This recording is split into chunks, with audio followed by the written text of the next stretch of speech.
Amém, jovens. Bom dia. Como todos sabem, a gente está estudando um livro e hoje o tema do livro é a perversidade. O tópico 1, que é o que eu vou apresentar, é sobre uma pessoa que ela é perversa por prazeres. Uma pessoa que ela anseia em fazer aquilo.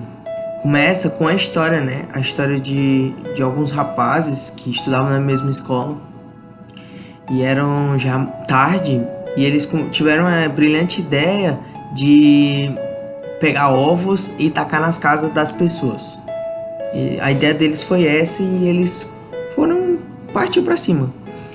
Eles começaram aí, nos primeiros vizinhos eles reclamaram, falaram que iam chamar a polícia, mas eles nem se importaram, nem ligaram.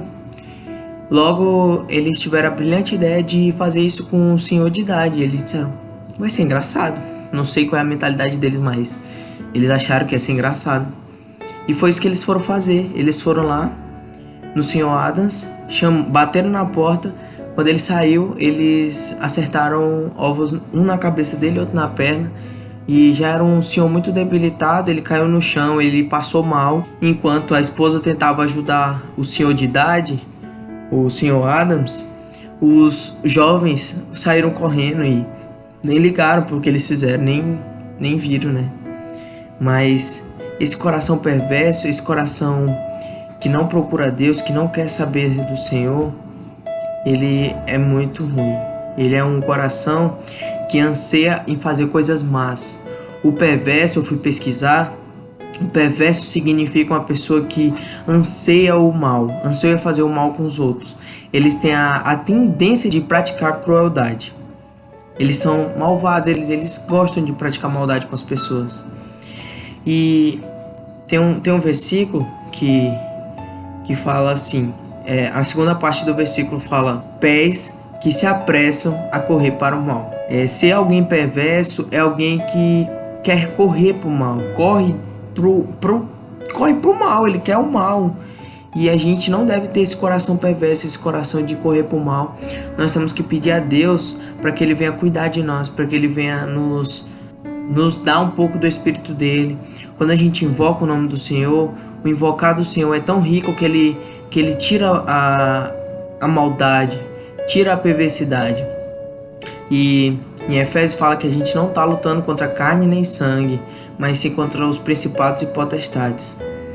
E para a gente lutar contra essas potestades, nós devemos ansiar a Cristo, pedir para Ele esse poder de não querer fazer o mal para as pessoas, ter essa ansiedade de fazer o mal para as pessoas. Eu vou ler alguns versículos, Provérbios 1, versículo 10, 15 e 16. Filho meu, se os pecadores querem seduzir-te, não consintas. Primeira coisa, não devemos consentir em fazer o mal, em ir atrás do mal. Nós devemos pedir para Deus para que a gente fique nele. Não consinta, porque a gente é cristão, a gente é irmão que crê em Deus, a gente crê na morte dele. E a gente deve colocar isso aos pés do Senhor. A gente deve guardar as veredas do Senhor. A gente não deve se apressar para correr para o mal. A gente tem que correr para o Senhor. E um outro ponto é que muitas vezes nós falamos uma frase que é assim, eu estava no lugar errado e na hora errada. E a gente vê que a gente só entra nessas enrascadas de lugar errado e hora errada quando nós não estamos com pessoas que nos levam para o lugar certo e para a hora certa. Quando a gente tem que pensar em não se associar com pessoas que nos levam a ser perversos, nos levam a despertar maldade, porque todo mundo tem essa maldade dentro de si, todo mundo tem um pecado dentro de si, mas a gente deve escolher se quer ou não esse pecado, ou se quer ou não servir o Senhor. Nós temos essa decisão. Deus, quando morreu na cruz, Ele nos deu essa decisão de seguir Ele. E aqui, Ele dá uma oração muito bonita, que eu queria que vocês repetissem comigo, que para guardar o coração de vocês, né, realmente. Fala assim, guarda-me, Senhor, de ser tão ingênuo para pensar que eu posso brincar com fogo sem me queimar. Ajuda-me a identificar aqueles que têm prazer na maldade. Ensina-me a resistir à pressão negativa dos meus colegas, Amém. Amém. Agora vamos ficar com a Eliane. Hello! Obrigada, João, por passar a oportunidade para mim. Então, só para vocês conhecerem, como o João falou, né, do livro que a gente está desfrutando, é esse aqui, ó. Só para vocês saberem qual é, né? E aí é o seguinte, o tópico 2 vai falar sobre desvios, né? O que seria desviar, né? Como todo mundo sabe, desvio é você sair do caminho, sair da rota, né? Daquilo que você planejou, da meta, né? Que precisa ser alcançada, né? Vamos supor que o seu propósito é ir no supermercado, comprar carne para seu pai fazer aquele churrasquinho só ouro. E aí, só que você acaba encontrando com algum amigo e aí de lá ele já chama você para ir para casa dele, fazer alguma coisa, jogar videogame ou comer, sei lá, alguma coisa nesse sentido. Se bem que eu não trocaria um churrasco por um videogame, né? Mas enfim. E você vai para casa do seu amigo. O que você fez? Desviou do caminho, certo? Então, desviar é você sair da rota, sair do lugar planejado, do objetivo, da meta. Vocês entenderam, né? E aí o segundo tópico é o desvio. E o que a palavra fala em relação à questão do desvio? É uma palavra bem curtinha. Eu quero ler com vocês aqui, 1 Tessalonicenses, capítulo 4. Aqui do versículo 3 ao 8, ele vai falando algumas coisas que o Senhor, qual é a vontade do Senhor, né? E no que diz respeito a essa questão de desvio, o Senhor, nosso Deus lindo, maravilhoso, ele tem um caminho para nós. Ele tem uma vontade, né, para ser feita na nossa vida. Ele tem um propósito na vida de cada um de nós. E Deus estabeleceu essa vontade. Quando nós não estamos dentro dessa vontade, isso significa o quê? Que nós estamos nos desviando.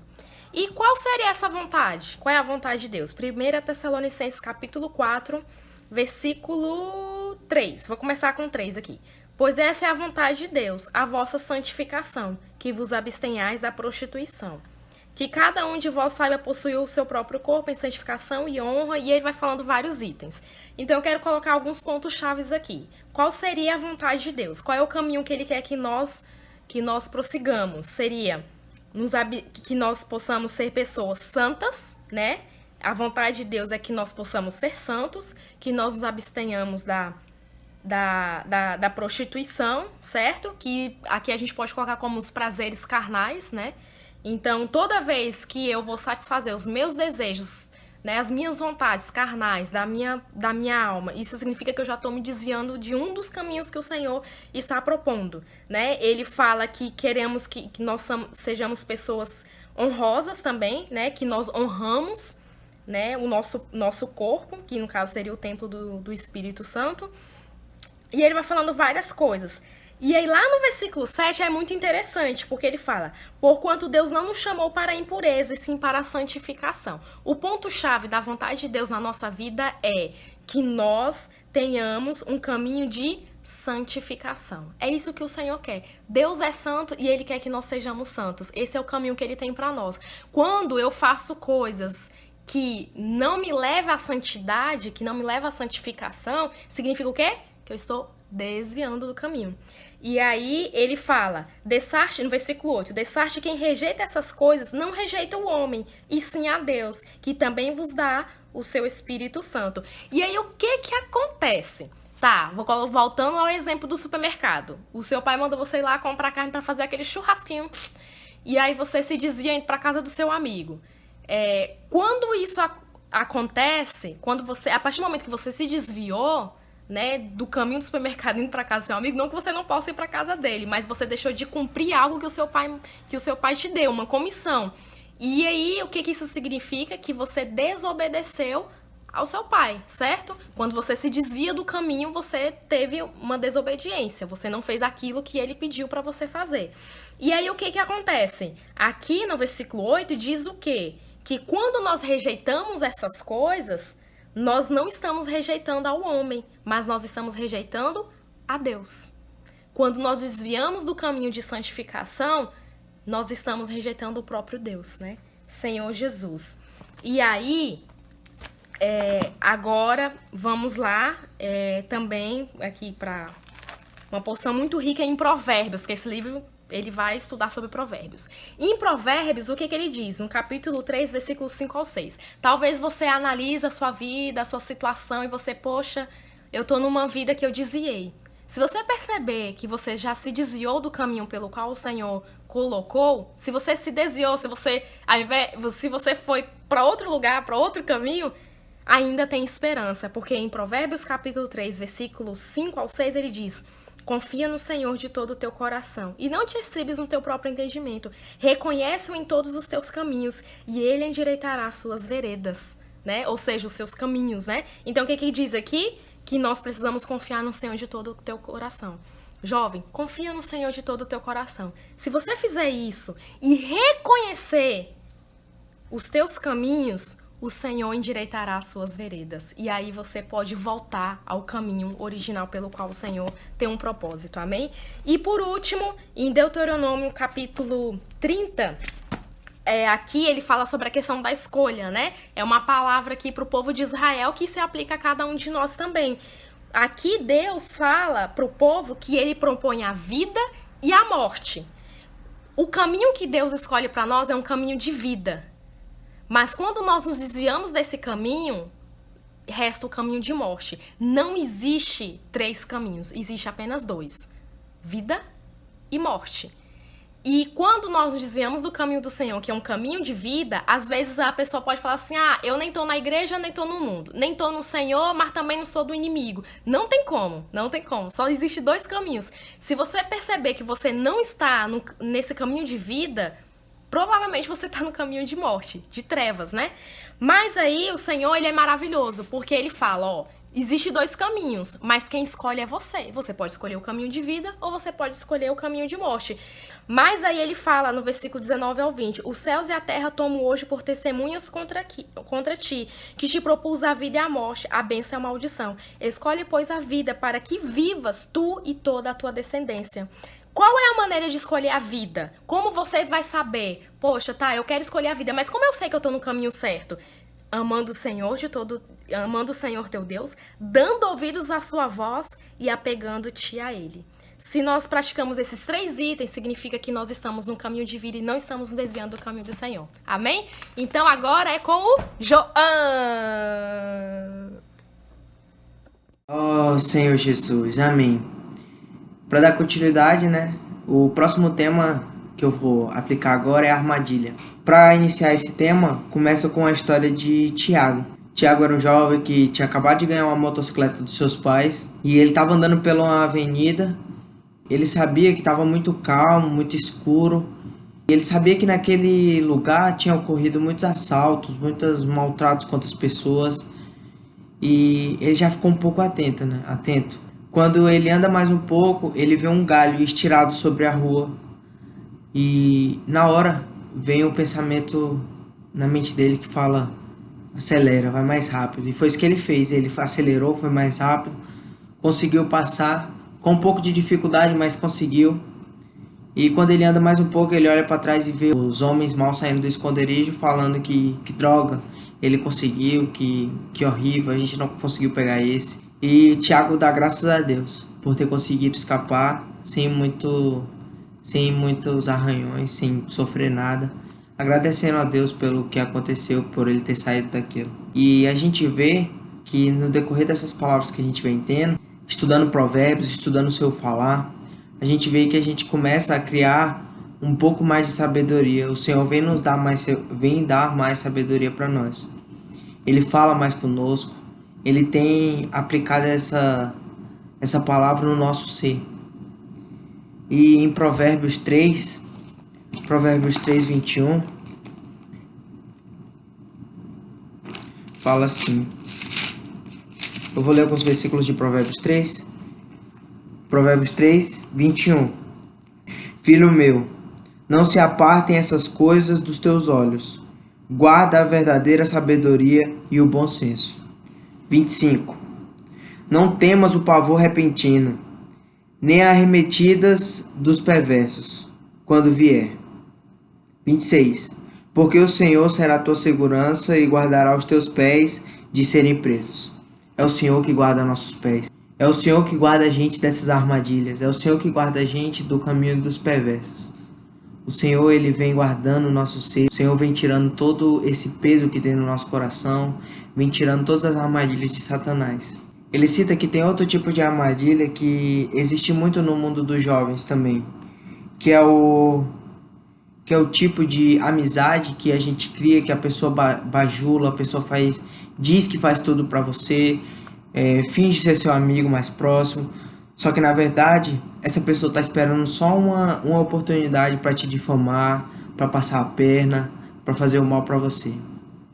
E nós temos que pedir a Deus para que Ele venha nos mostrar quem são nossos amigos verdadeiros, quem são aquelas pessoas que vão ficar sempre do nosso lado. E eu queria fazer uma pergunta para você. O Senhor já falou com você? O Senhor já te deu esse sentido? Já te fez perceber que aconteceu alguma coisa? O Senhor já te mostrou alguma coisa que ia acontecer e realmente aconteceu e você seguiu a vontade do Senhor? Se Ele tiver falado com você, deixa um comentário que eu vou adorar ler e saber o que aconteceu com você, o seu testemunho. E para terminar minha palavra, eu queria fazer uma oração que ele dá aqui na passagem e eu queria que você repetisse comigo. Ó Senhor Jesus, Pai, ensina-me a usar os princípios da Tua palavra para detectar laços perigosos no meu caminho. Faz-me sábio para ver as armadilhas que me ameaçam diariamente. Amém. Amém, irmãos. É isso. Muito obrigado. Agora a gente fica com a Eliane. Amém. Hello! De novo. Então, para fecharmos, o tópico 4, ele fala sobre pecados escondidos. Quem aí não já fez um pecadinho escondido da mãe, do pai? Todos nós, né? Porque somos pecadores. Mas, vamos ver o que é que a palavra diz sobre isso. Ui, tá cortando a cabeça.